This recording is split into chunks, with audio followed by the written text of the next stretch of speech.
The rhythmic clatter of machines echoed through the vast factory floor as James Carter wiped the sweat from his brow.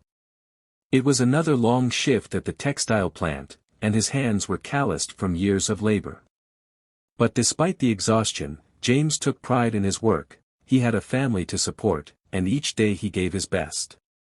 One evening, as the factory's whistle signaled the end of the shift, James noticed a young girl standing hesitantly outside the gate.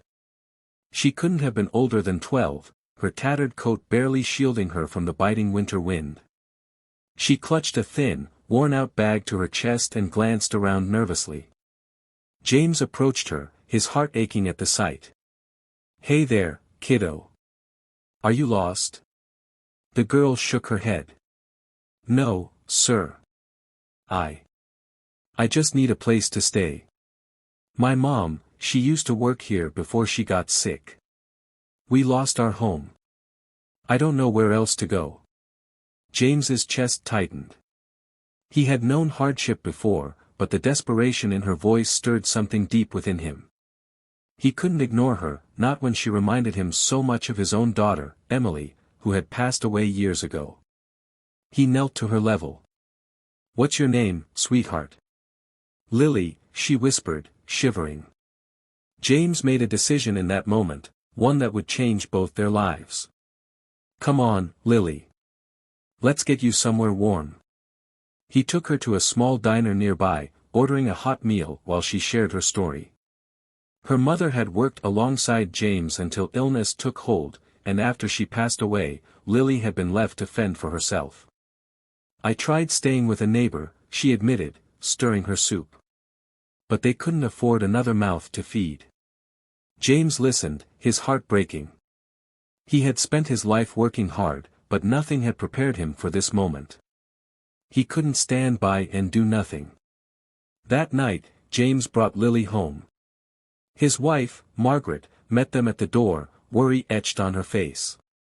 But as soon as she saw Lily's frail form, her expression softened. Without hesitation, she pulled the girl into a warm embrace. "You're safe now, honey." Days turned into weeks.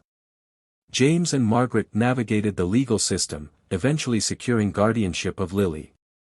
She flourished in their home, her laughter filling the once quiet rooms, her presence breathing new life into their hearts. James found renewed purpose, realizing that saving Lily hadn't just changed her life, it had saved him, too. Years later, Lily stood on a grand stage, her college graduation cap firmly in place. As she delivered her speech, she scanned the crowd until her eyes met James's.